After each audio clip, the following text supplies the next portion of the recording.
friends, this is Andy coming to you live from Yorba Linda, California, where I'll be talking about last night's meeting at the Placentia Yorba Linda School District. It was an amazing night, and I'm going to try to keep this as short as possible, but there are a few things we're going to need to talk through just a little bit. I'm going to play a couple clips from last night's meeting. I have picked about 5 of not necessarily, they are the top speakers of the night. There were some other good ones, except for the volume wasn't good or they talked too low and it was too hard to hear them. I'm going to talk about a little bit of the the logistics that go with trying to record at the school board meeting, just so people have a basic understanding of some of the difficulties and some of the things that I'm trying to work through as I begin to broadcast at the school board meetings. So I'm going to have about 5 speakers. Again, there are a couple that were additionally as good as the speakers I'm going to bring on, but for whatever reason, either the connection was bad or the sound system in the offices there where we are having our meeting is, I don't know, we're going to have to do something because it's not the best, but we're working with what we have. All right. So as I'm coming there and setting up my equipment to broadcast, you got a couple things that I'm dealing with. And that is, there is low bandwidth in regard to the cell connection. I don't have a way to connect to the internet yet. I'm going to see if I can get some help with that. I don't know that, at least from the president, the superintendent, and the vice president, that I'm very well liked there. So there may be a hurdle in getting the connection I need in regard to the internet. But as far as a cell connection or a mobile connection, we have 1 to 2 bars. So whether it's me broadcasting or other people that you're watching broadcasting, if you're wondering why it cuts in and out, there is some thought that it's Facebook messing with the feed or YouTube. But in fact, what I believe it mostly is that we have very low mobile connection. And then on top of that, especially last night, we had well over 100 people there that were also using their phones and trying to broadcast and that kind of stuff. So for those of you watching live yesterday, understand that we're dealing with what we have for right now and doing the best that we can in broadcasting from that location. Again, an internet connection would be probably better if I can find a way to get connected to their web connection. I'm going to try to do that. So I'll be working on that between now and the next meeting. I've gone to a 2-camera, and I'll probably go to a 3-camera setup so that the visual is better. So you can see the people at the podium speaking. So you can see the people between the school board members and the superintendents that are in attendance. So you can see them a little bit better, see some of the reactions. And then I want a 3rd camera to be able to see the crowd that's seated in the crowd, the audience that's sitting in the seats. And so I think that would be a good way to go with the 3-camera setup. And so we'll see how that's going to go. So just kind of giving you a little bit of a layout and what some of the difficulties are. Now, the other thing that happened last night is I ran out of power. I did not know that we were going to be going from 7 o'clock until nearly midnight. I'm not sure actually when it ended, because I left at about 11:15, 11:30, something like that. And it was still going. I think it might have been about 11:15. And so that's a very long time to go with no connect. That was all battery power on my iPad and the 2 cameras that I had set up that are wirelessly connected. So just a little bit of a background on what's happening when we do the live broadcast. The one thing that is very encouraging, I'm going to show you some pictures, is that we had a great, let me get rid of this. We had a great crowd there. This is very encouraging for what it is we're trying to do and to make changes there. This is prior to the meeting starting. These are the people gathering outside. A lot of great signs, a lot of patriotism being shown as people are coming in. Most people, a very small fraction, was from the liberal side of things, we could say, and people that believe in masking and believe in mandates were very few. Maybe 4 or 5 people were there in addition, but on the other side of things, we had well over 100 people there. This is a shot from the inside looking out. So we had people inside. And while we had a number of people still gathering, it seemed like every minute somebody new was coming up. And I'm not sure how many people ended up being outside when we got started, but it was a large number of people. And this is a little bit of what it looked like inside. This is a pano of all the people that were inside. It was standing room only. I believe we had as many people standing along the walls as we had seated in the seats. So a very large number of people were there. You may oops, don't you hate it when you get one eye open, one eye closed kind of shot? It always seems to freeze on the shots that we don't want. It happens to me all the time. And so as we go through, these are some of the people that were there. These are all people in the community, and even some of the neighboring communities were there. Here's another shot of the crowd. So needless to say, we had a great crowd there last night. So very thankful for everybody that showed up. Like I said, and when I went up and spoke, I was very thankful to finally have the crowd that I had been hoping for, that many of us that have been attending for the last several months have been hoping for, a room full of people. And we got it. We had a room full of people, and we had a number of people in the lobby and a number of people seated in seats that were set up on the outside. And that is where we need to stay until we straighten things out. Just to give you an idea of just some of the things, these aren't all the issues that we are working on. But of course, these are quite often the things that are most often spoken about. And we have CRT, ethnic studies. I have them separated, even though they talk about them separately. Essentially, they're the same thing, but they're trying to put something out there different in regard to ethnic studies, saying that it's not CRT. So I went ahead and separated those. We're going to talk a little bit more about what happened in the later hours of the meeting in regard to CRT and ethnic studies. We have our mask mandates, and we have mask mandates. We have our vaccine mandates. We have sex education that we're going to be constantly talking about and making sure that it doesn't go overboard. We have our gender issues. We have in El Dorado that I know of, we have one girl who dresses in the boys' locker room. But she claims that she's a boy. We have a teacher that flies an LGBTQ flag in her classroom that we are going to have to address shortly. Because, they wouldn't want like somebody flying a Blue Lives Matter flag or any other kind of flag, a MAGA flag, right? They wouldn't want that. You couldn't have that in there, but we can have LGBTQ. So I think we need to address that. We have these online teaching programs that really appear to be taking over the teaching job of teachers that are in the classroom that many of us believe no longer need to be there. And then we have the depression and suicide issues that me and my son and I have been talking about a great deal. That we were having a conversation the other day, and he said, "Dad, you have no idea how many kids that I talk to that think that suicide is an option." That it's something that's on their mind, that they think if it starts to get any rougher in their life, or there's any more difficulties they may have in regard to a relationship or with their parents or with a problem they may be having in school, that, suicide might be an option. He says, I talk to guys and people that I know that are really good friends of his that are talking about these things as if it's going to be something that they may consider going forward. And it's very bad. And I've shared before, even on the podium there in the school board, is that I know of a number of people who have lost children, especially since the pandemic. Now, this was happening before, no doubt, but it really seems to be on the rise. It seems to be more prevalent, where we have children that have taken their life since the pandemic started. Masking, being secluded at home with the Zoom teaching.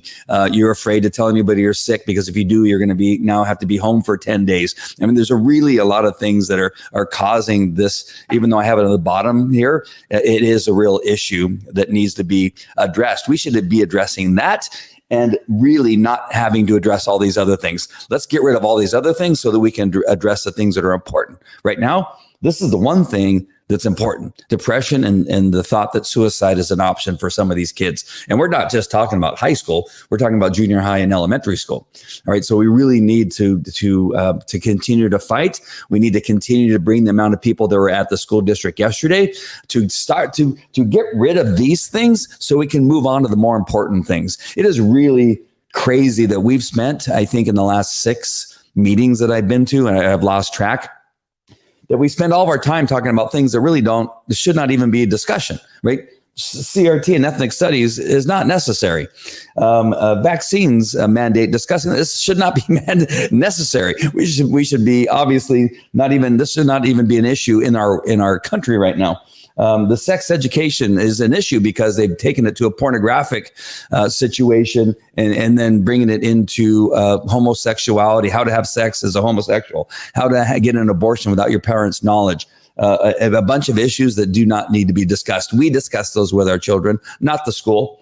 And all these gender issues that are coming up. We get enough of that on social media. Us as conservative Christian parents or conservative parents are having have enough of a difficult time to talk about these issues as they come up in either like television shows. You can't watch a television show without a gender issue coming up. You can't listen to the radio or a song without a gender issue coming up. We don't also need to be combating our schools and our teachers in regard to gender issues.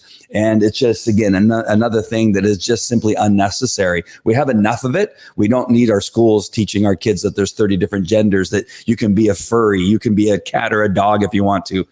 You can say that you're a boy and you're a girl, but in fact you're a boy and you want to dress in the boys' locker room, or that you're a boy and you actually identify as a girl and so now you are okay to go into the girls' bathrooms and dress in the girls' locker room. This is silliness. We need to stop all this stuff. Drop all these things, get down to the issues in regard to suicide and depression in our school. That's important, and get back to math, reading, English, other languages even, and in history. Those would be the more important things that we need to worry about. Hey, Shar, nice to see you. Thank you, Karen. I really do appreciate that so much. Thank you. Karen saying that it's a great assessment, and Shar saying, great, that is very concerning. It is very concerning because I have this conversation with my son just 2 days ago as we were talking about it in regard to an issue I was having with one of his teachers. And I brought up in the email I was sending to his teacher about he got in trouble for not having his mask all the way up. And I discussed this issue of kids committing suicide and talking about suicide and thinking suicide is an option. And my son said, you know what, you're actually downplaying it in your email. And I thought that I was being maybe a little bit too strong on this issue. He goes, no, Dad, it's way worse than what you were even saying in that email.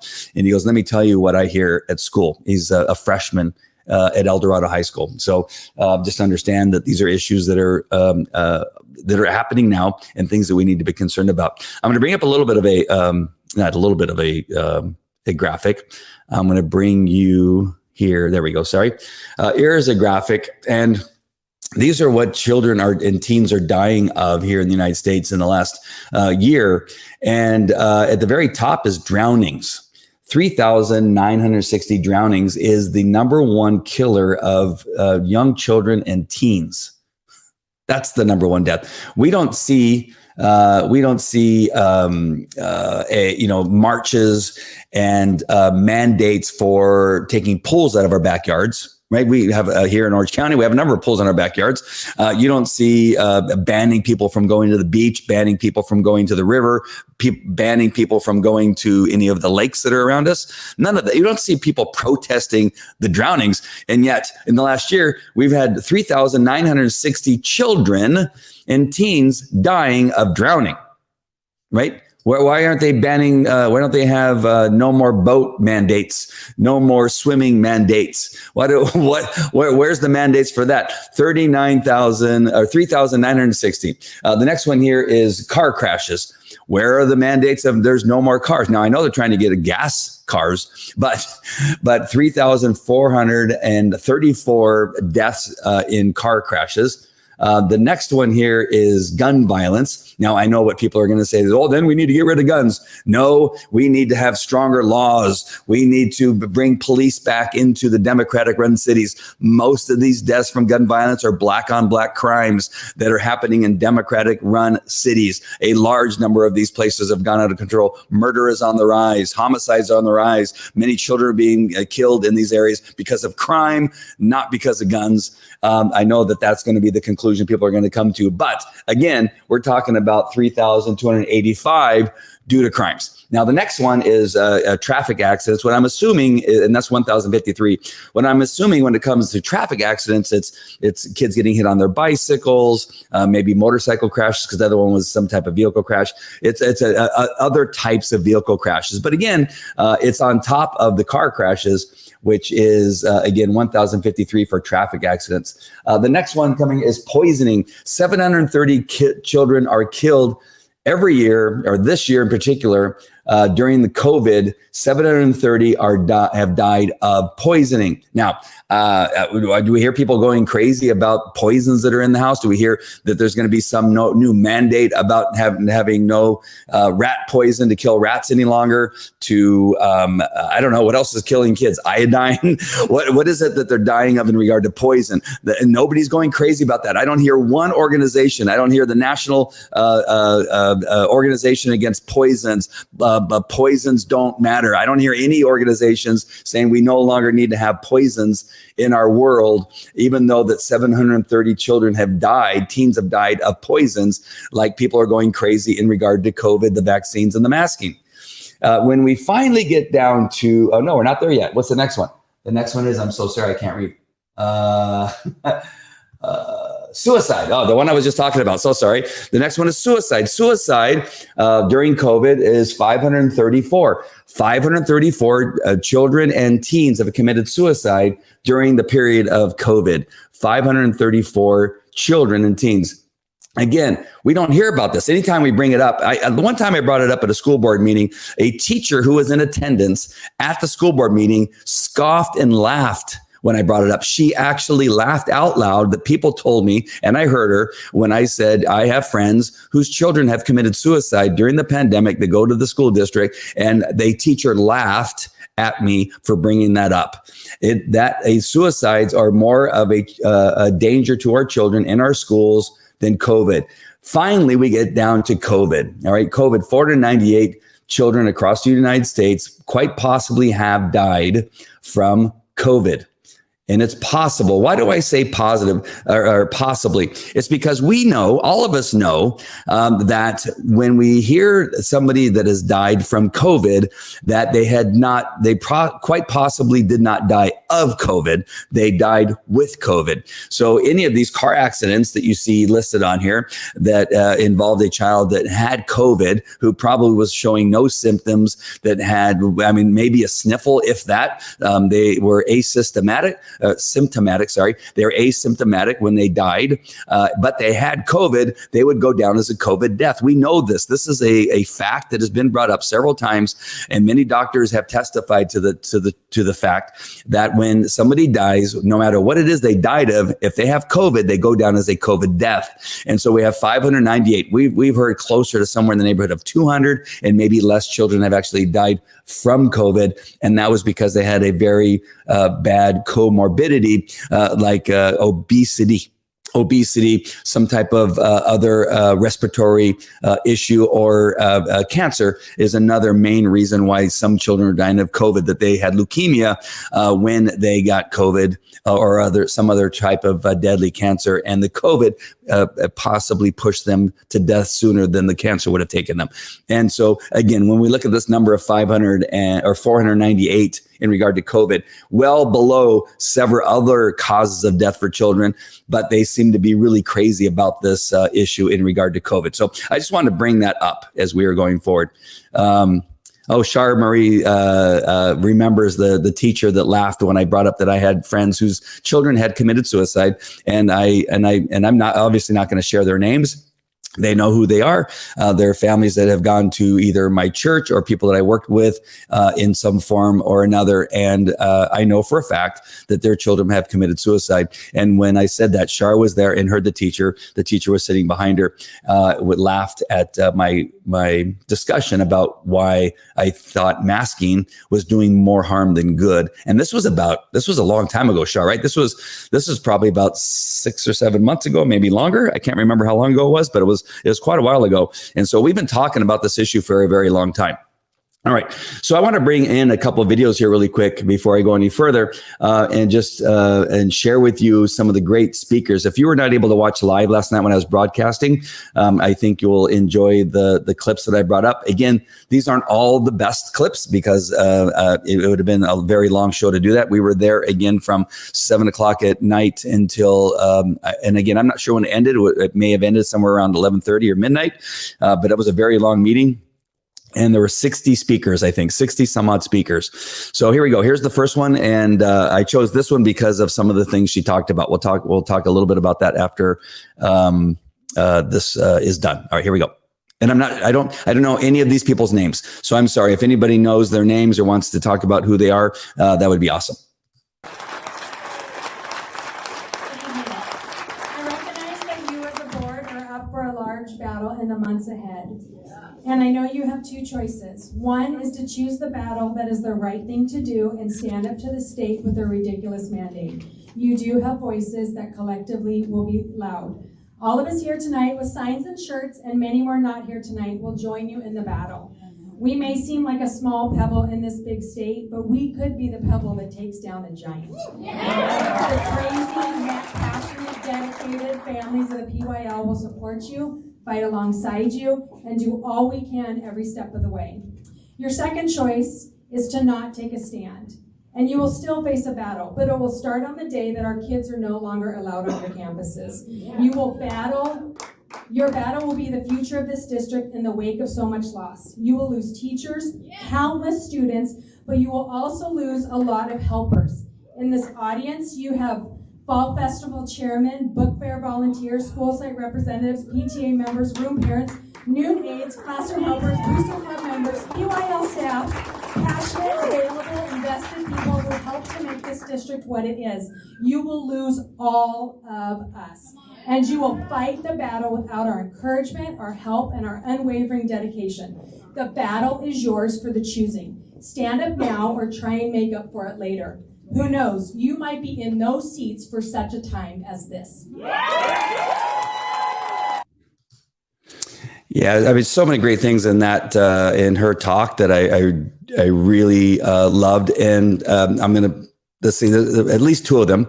One of them is that she was saying that the school board members, the superintendents that are on the, in their seats in a position of representation are put there to represent the community. The community is the larger number of people that were represented there last night. Again, I pointed out the fact that there may have been 4 or 5. I'm not sure how many people from what would be considered the left or the liberal side of things who are for mask mandates or for vaccine mandates, who are for CRT, who are for some of these things that all these things here that none of us are for. When you look at the crowd, the overwhelming number of people that showed up from the community, and again, both sides put out notices on social media to be there, who showed up? The larger number of our particular community. Our particular community is very strongly conservative. They're well representative. And what the majority says is that we don't want these things. And what this great speaker said, and what she wanted to make sure that they understood, is that their job is to represent us and what it is that we want, not to bow down to the 2 or 3 people that were there, and to fight against Sacramento, fight against the county if we need to fight against the county. I'm not sure we have that big of a fight against the county. When I went to the county board meeting, they clearly said that it's up to each individual school district to mandate the masks, to mandate certain aspects. Now, the vaccine is going to be a different issue that we'll talk about later, but some of these things that are being brought up, that it's still up to the school districts to decide how far they wanted to go in regard to the mask. And yet our school district decided to go against the majority and mandate the mask, even though the school board voted to make it a choice, to make choice the option, not the mandate of everybody being masked the option. The school board voted to have it be a choice, but yet the district is still siding with the fraction of people who could stay home. If they choose, they can stay home. It would be would it not make more sense to have 2 or 3 people stay home, in each one of the schools, in each one of the grades, than have hundreds of people stay home or hundreds of people be unhappy? And that's what she wanted to put them on notice for. The other thing that is obviously allowed a large concern, I hope to the school district, is that the number of children that are going to be pulled out of these schools once the vaccine mandate, if it does, goes through as something that we're going to have to deal with. And if they choose to go along with this vaccination mandate, that a large number of children will be pulled out of the school. But what she brought up was even a better point, in addition to all the children being pulled out. The better point, or the one that I had not thought of, was that the number of parents that are going to go along with them, the many parents that assist in the schools, the many parents that are on the PTA, the many parents that donate to the jogathons, the many parents that donate to the different sports that go on, the many parents that they're the ones who always show up. The conservatives are the ones who probably show up the most to do most of the work, considering liberals really are immune from working. They have it's their kryptonite. The people that probably in more cases than not come to work are the conservative parents, the conservative families that are always there and always show up and always do the job. When the children are being pulled out, the parents go along with them, and many of these programs are going to suffer when that happens. So I thought that was a really important point for her to bring up, and that's why I chose that clip to show you. So here's the next one that I think is really important.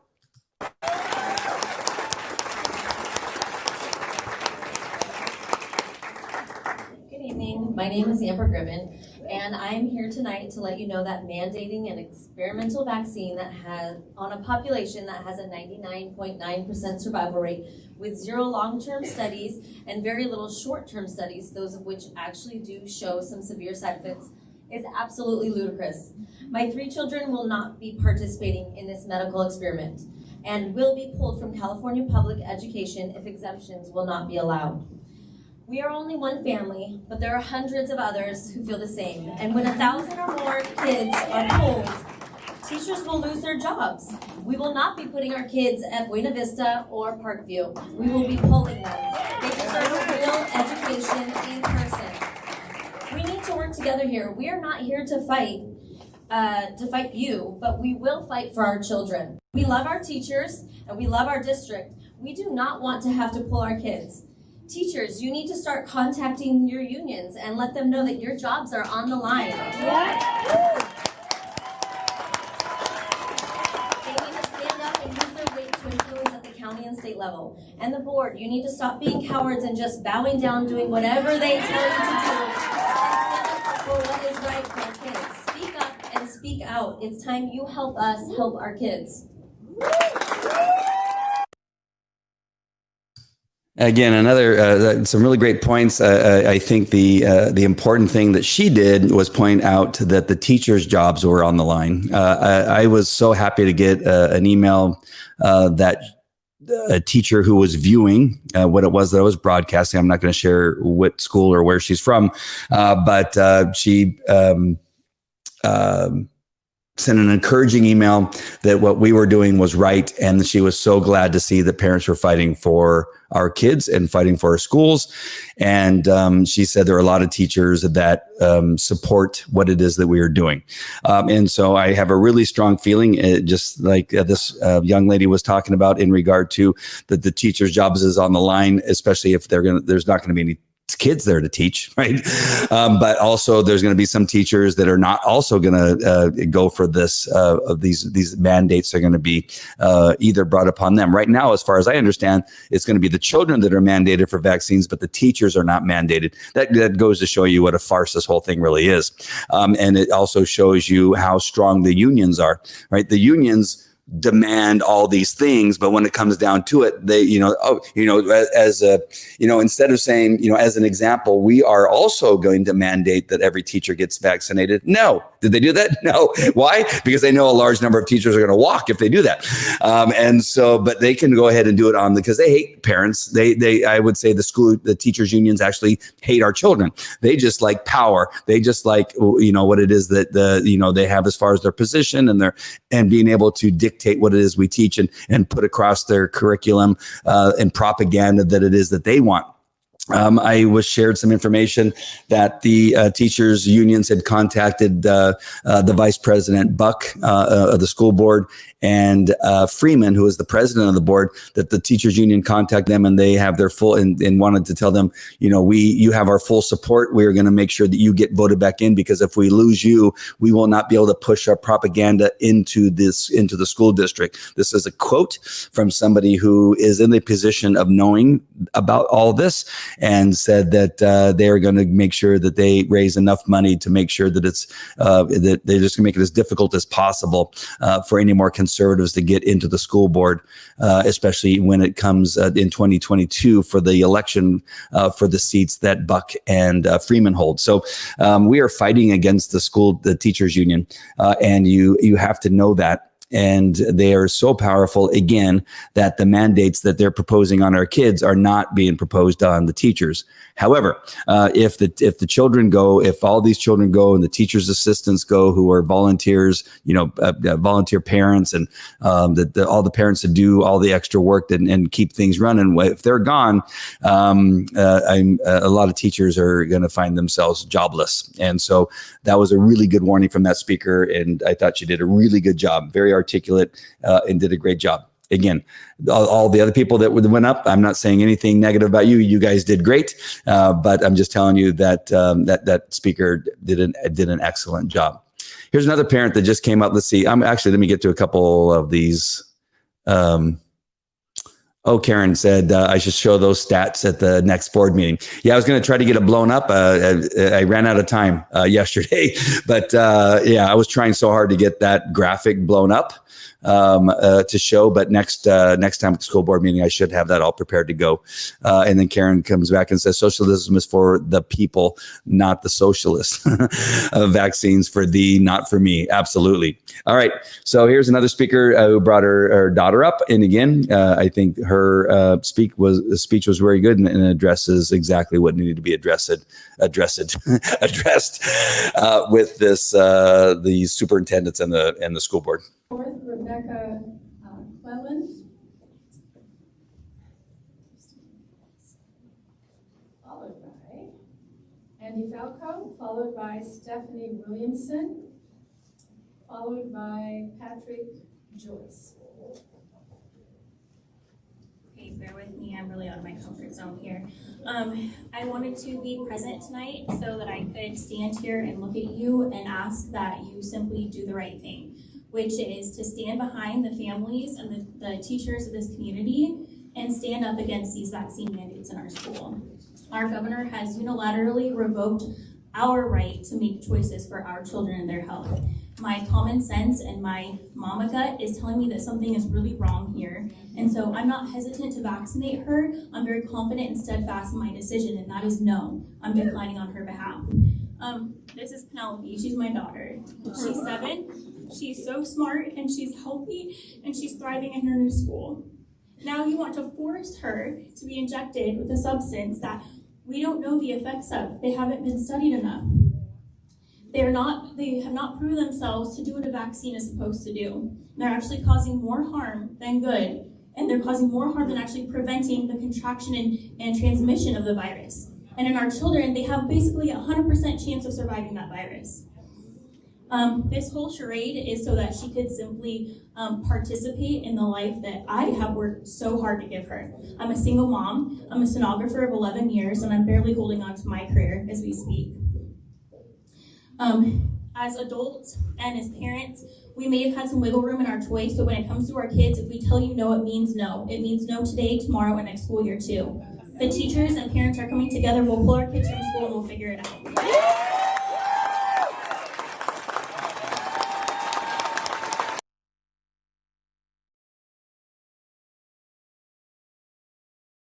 Sorry about that. Forgot to turn my mic on. The passion with that mother is exactly what they need to hear. I think at some point we, as much as they like to claim that they're possibly taking these jobs because they love kids, or they're taking these jobs because they want to, create a good environment for children.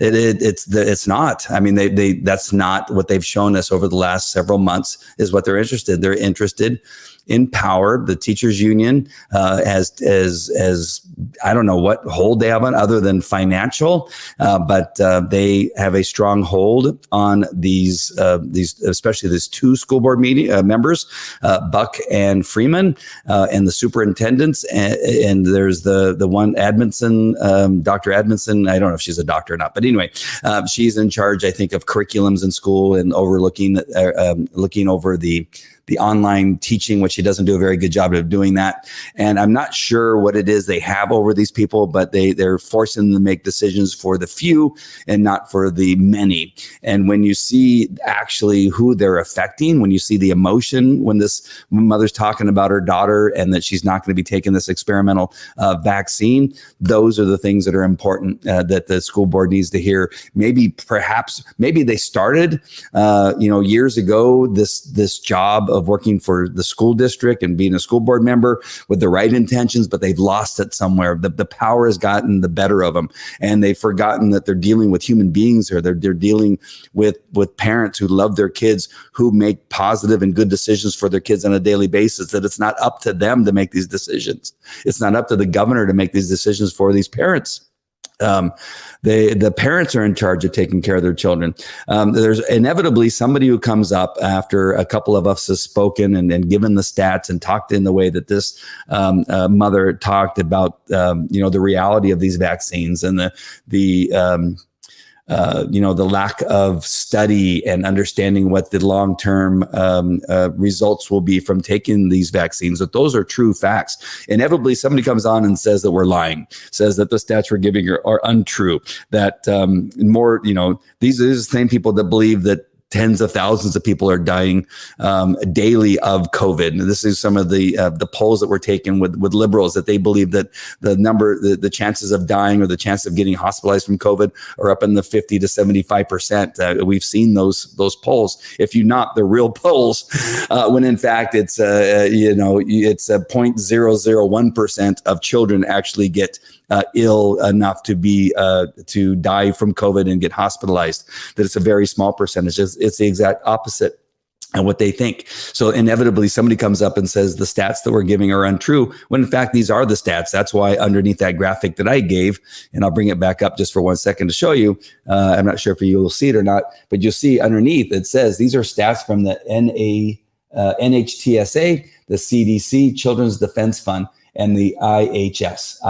Is that two I's? The IHS. These are all organizations that we look to for stats, for real data. And the CDC obviously is the one that most people go by. And these are the stats from them. And so then people will come on when we give them these stats and they say, oh, we have a bunch of conservatives that are coming up here and lying to you. We have a bunch of Trumpers that are giving you, that are lying to you. No, we're giving you the stats from the actual organizations. And so this mother who comes up and does the very same thing, though she'll be ridiculed by a speaker that comes up following her and saying what she's telling you is a lie, when in fact it is not. It is actually the truth. And again, her statement was true. Everything she said. Amy put up something very interesting here. I'm not able to click on it. But there's some information from the CDC that from the CDC website, 95% of deaths mention more than one condition for deaths with conditions or causes in addition to COVID-19. On average, there were 2.9 additional conditions or causes per death.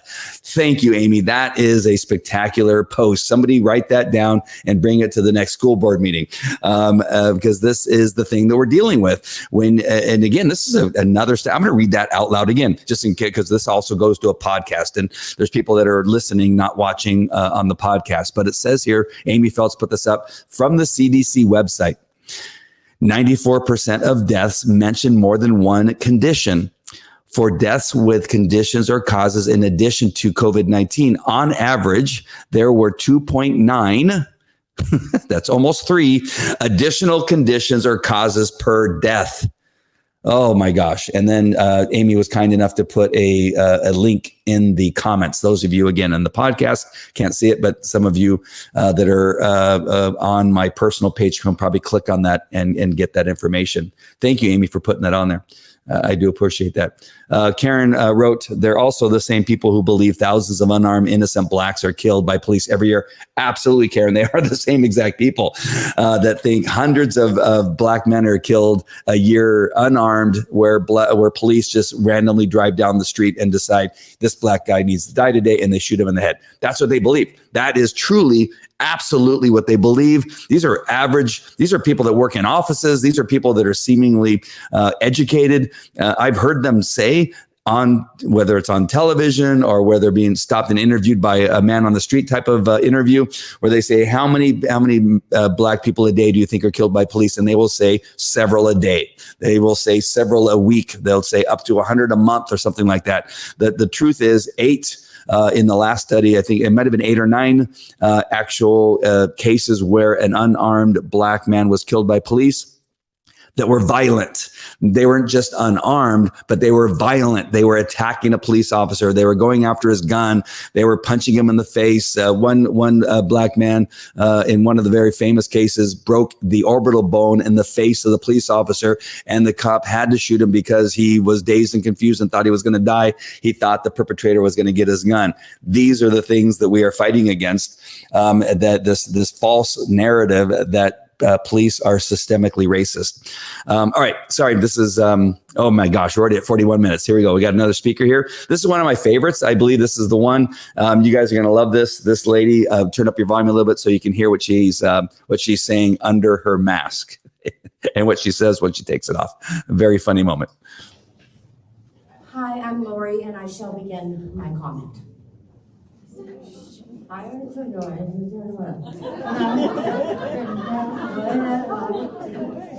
So everything, and I can't remember. Now, please study this tonight. There will be a test tomorrow.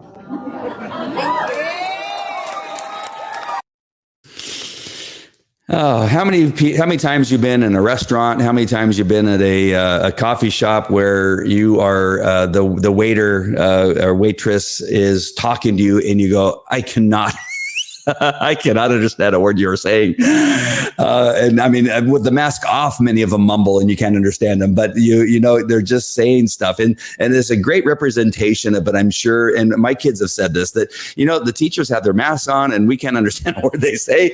They just talk and we nod our head and because what they don't want to hear anyway, right? They're not paying attention to what they're saying. I'm going to move this down because I think it's messing with my lighting.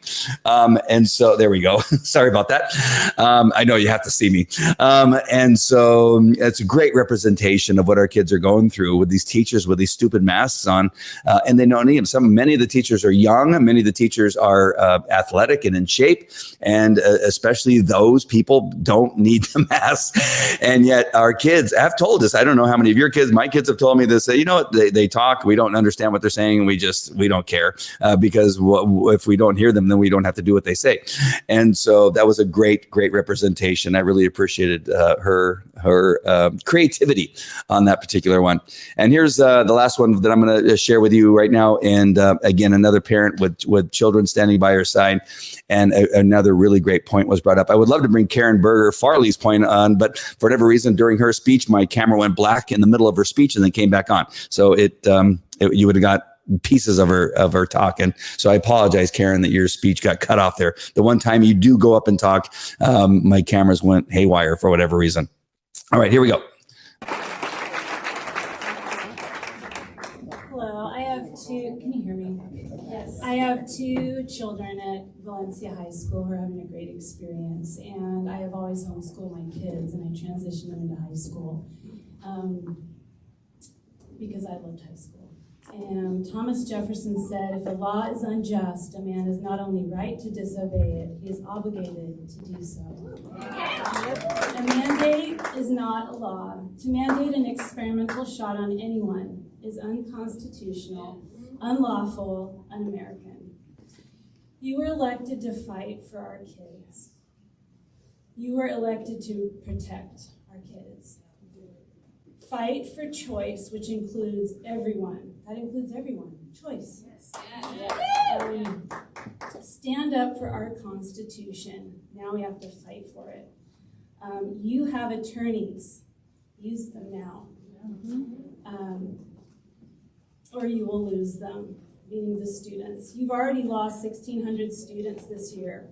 If a vaccine mandate is enforced, that number of students lost will increase exponentially, which affects our teachers and our district immensely. C.S. Lewis said, "Since it is so likely that children will meet cruel enemies, let them at least have heard of brave knights and heroic courage. Otherwise, you are making their destiny not brighter, but darker. Fight for this unlawful mandate with all you have for our kids. The future of our district depends on it, and it depends on you. Will you be brave and fight?"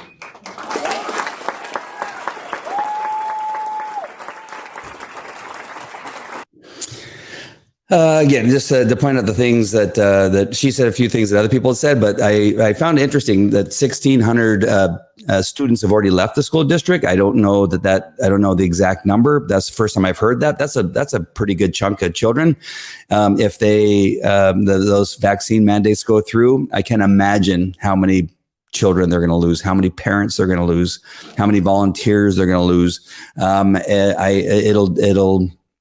It'll decimate this particular school district, probably more than others, because we do, again, if you look at all the people that are in that room, I'm looking down at the picture that I showed you before, that the number of people, again, these are the people that showed up. These are the people, the picture that you see in the room, and the same amount probably was on the outside. And the people that couldn't be there, I can't even tell you how many messages I got from people asking if I was going to be doing the live streaming because they weren't able to be there. A large number of people were that wanted to be there could not be there.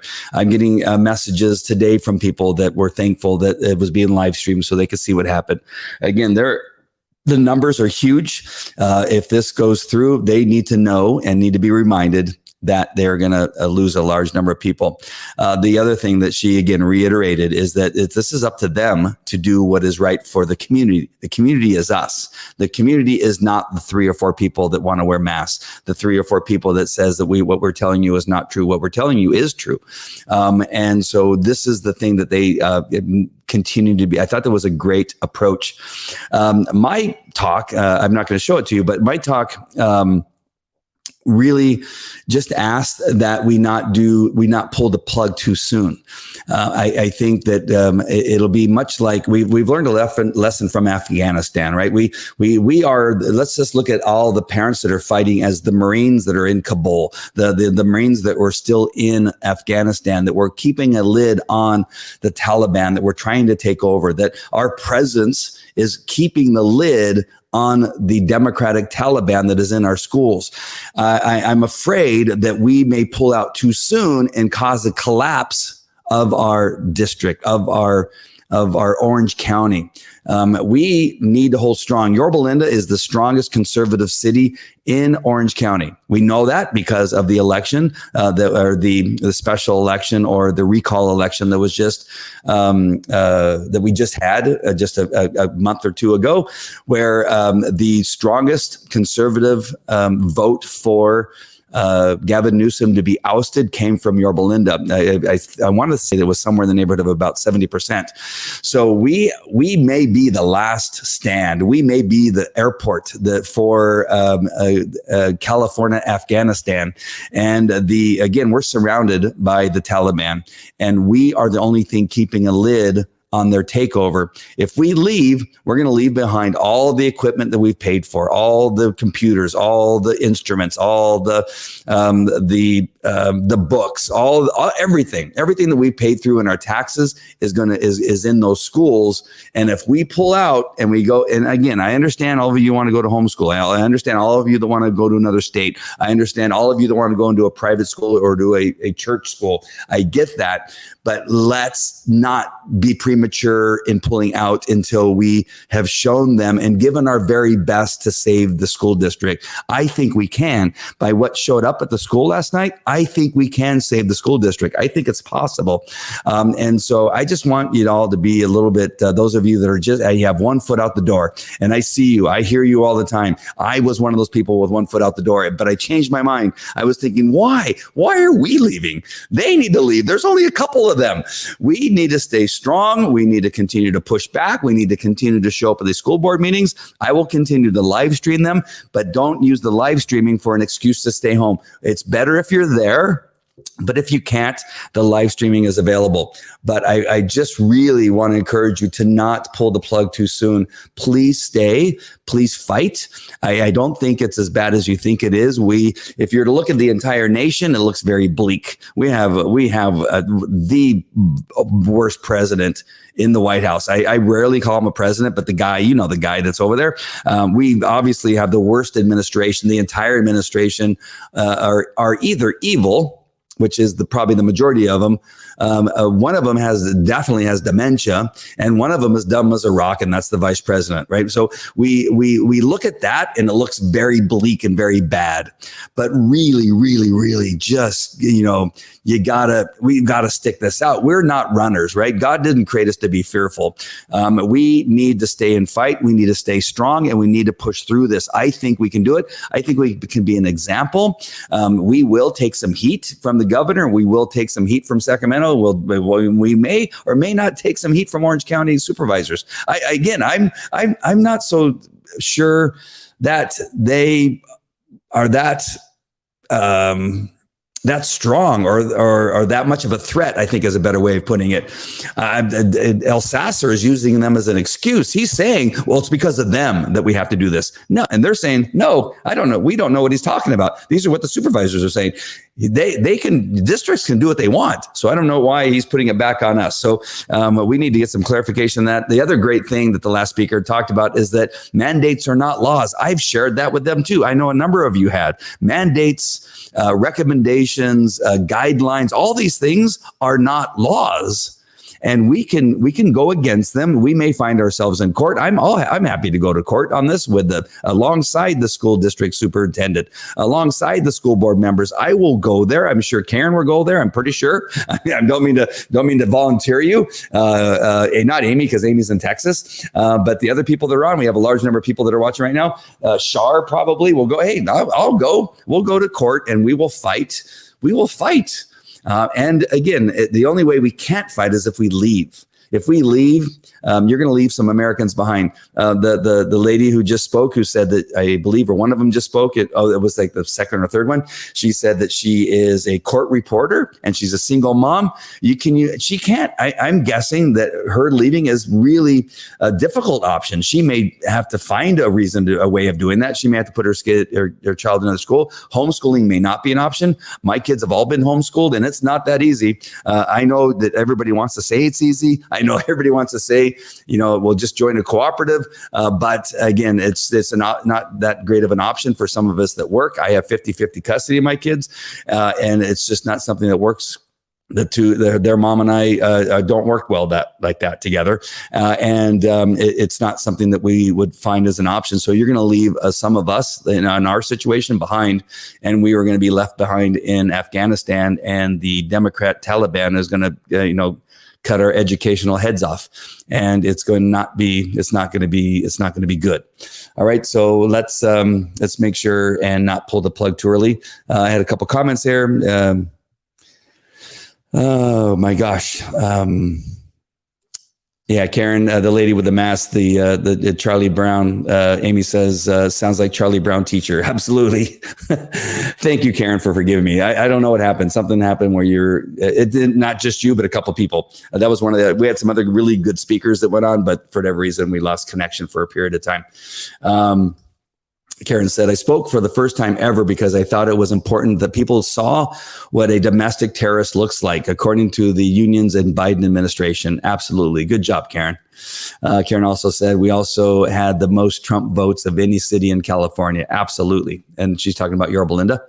And then Karen says, I stuck my toe out the door when the mandate was announced, still fighting though, especially after last night. Yes, that was so encouraging. That was the reason I wanted to get up there and talk yesterday, and just tell people to look around.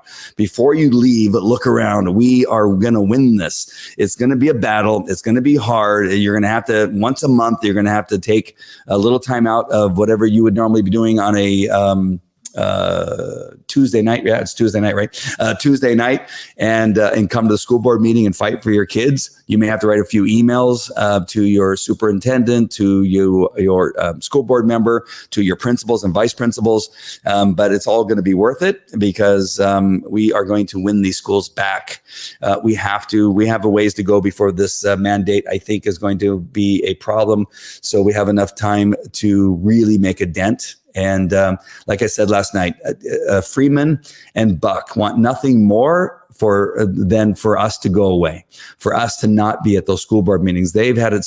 I mean, again, Freeman's been around since the 90s or something like that, maybe even the 80s. Who knows? She's been around way too long, and that for so long she's been able to do. Her and Buck have been able to do whatever they wanted, and the other members that used to be on there used to be able to do whatever they wanted. They never looked at anything. I wasn't able to record the second half of the meeting, where they were discussing CRT was probably one of the most important things they were talking about. They'd talk about lights at the football field for El Dorado, which is important, but that is what we should be talking about. Those are the things we should be talking about, not about the following, which had to do with CRT. It's going to be pushed off. They wanted to take a vote to ban CRT from being taught in our schools to being part of the curriculum in the schools, in the school district. But I think in the end, and I got to say, Marilyn had a better school board meeting than she's probably had in all the meetings that I've been to since she got elected to that position. I've been very hard on Marilyn, and many other people have been very hard on her. I think last night she was okay. She did okay. So I'm encouraged that this is hopefully just the beginning, that she will continue to understand what her constituency wants. They don't want her to wobble. They don't want her to look at the other side necessarily and say, well, let's look at the bright side of CRT. Let's look at the bright side of vaccinations. No, there is no bright side. And I think what she did last night in regard to the CRT was to get a better definition of what it was, to make sure that later on we just didn't say ban CRT and then they could come around with a different kind of name and then put it in the curriculum under another name. That we needed to be a little bit clearer on a broader definition to make sure that, defund police, that police are systemically racist, that white people are all racist and hateful people. Maybe put something out that anything that has that type of speech in it, any kind of talk in it, is going to be banned, which is under the heading CRT or ethnic studies. And so that probably was a good move in regard to what Marilyn had to say last night, and that we needed to push it to the next meeting to then ban it forever. And it does need to be banned. But Karen says, Freeman's been on the board since Leander was like 11. Oh, really? Wow. Well, Leander's only 21, isn't she? No. Yeah, I mean, Freeman has been on way too long. If there's anybody else on that, has an opinion about how Marilyn did last night, am I alone in thinking that she had a better night, that hopefully some people have been, maybe not coaching her. I don't want it to sound like we're coaching her to vote a certain way, but just helping her understand why she was put on the board, who her community is. And so, good.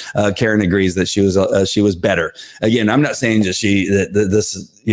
I'm not saying that this, my concerns are over. I'm just saying last night is a positive sign that we saw a better side of Marilyn, that she was even more articulate with when she was talking, a little bit more forceful and a little bit better in those areas. So a very positive sign there.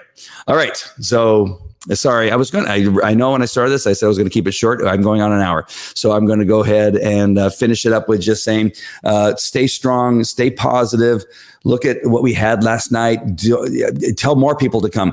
Don't look at last night and think, okay, now we have the crowd, or now we made our point. No, this last night was just the beginning. We finally got the people that we needed there last night. Again, like I said, when I at the podium last night, was that this group of people, this crowd was what I was praying for. This is the beginning of what we need to continue until we wipe these issues off of the whiteboard.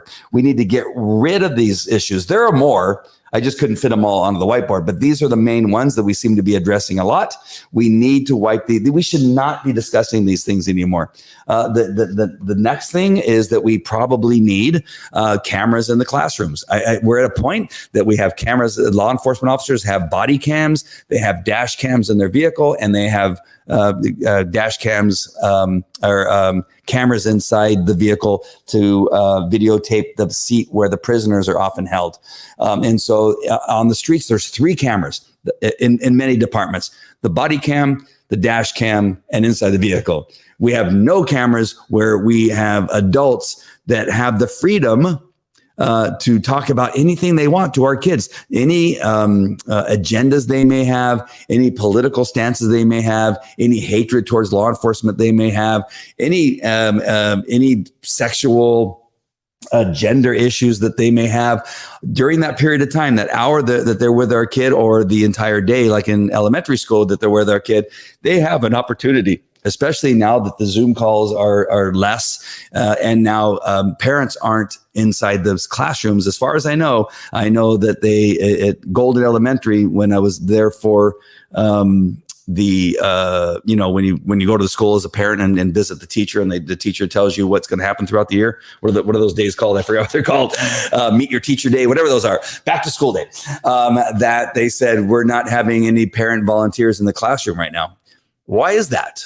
Is it because of COVID? Really? That's the excuse they're using. But why is that? Why? And so if we're not going to have parents that are going to be allowed to be in that classroom, whether they're volunteer or not, to see what's going on in the classroom, then we need to have cameras inside the classroom. Again, we have cameras in everything. Taxi cabs have cameras. Elevators have cameras. We have cameras on the streets. At every intersection, we have cameras. Why not have cameras inside the classrooms? I think that's the next thing. We need to get rid of all these things. We need to focus on the basics of teaching. We need to get rid of all the online teaching programs. These things have not been looked at. One last thing that happened last night, and I'm sorry, I know I was going to sign off really quickly here, but one of the most important things that happened last night that really told me what a mistake that I had been making as a parent in the previous years of voting, where I just voted for the incumbent, and I clearly probably voted for Freeman. I clearly probably voted for Buck, or the equivalent of whoever that is in our school district, whoever that person was. I clearly voted for them because I did the very same thing. I just thought, hey, everything seems to be okay, so why not vote for them? I did not really know what was going on. Why? Because I didn't look under the hood. I didn't look and see what's going on. I didn't go in and ask to look at a curriculum. I didn't go in and ask, can I sit in the class? I didn't go in and look at the, whatever, sex education was coming into the school. I never did that. I'm doing it now. We're all doing that now, right? The thing is, when Buck was asked by Leandra Blades, hey, when you guys voted for this ethnic studies, didn't you read that it said these things in the curriculum? And Buck clearly said, and I'm not sure the exact words, but she clearly gave the answer that no, she didn't know, because she didn't look at it all. We just voted it in. How many of those things? This is the issue, right? This is the issue with these online teaching programs. They say it has a nice name. It sounds like it's going to help the kids, so but they never look.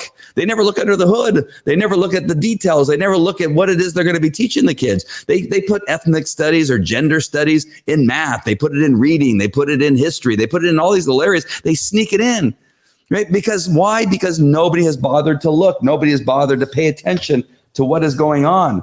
So this is what we need to do. All right. So I'm going to let you go to sleep now. Sorry, my wife told me that I talk too much, and so. I hope this has been okay. I hope this has been a good recap for many of you that couldn't make it, and to just talk about some of the things that I took personally from the event. 2 things before we leave, and that is I want to tell you about this California Parent Alliance. California Parent Alliance. Go to CaliforniaParentAlliance.org. Please go there and subscribe. I'm going to tell you why later on. There's some things happening in this organization that I can't tell you about right now, but it's a great organization. You're going to want to go there. There's a lots of resources. All right, go to CaliforniaParentAlliance.org. There's some things happening in the background with this organization. It's going to affect Orange County very strongly. It's going to affect Yorba Linda and Placentia. It's going to affect this area fairly strongly. I have a feeling, crossing my fingers. So please go to CaliforniaParentAlliance.org.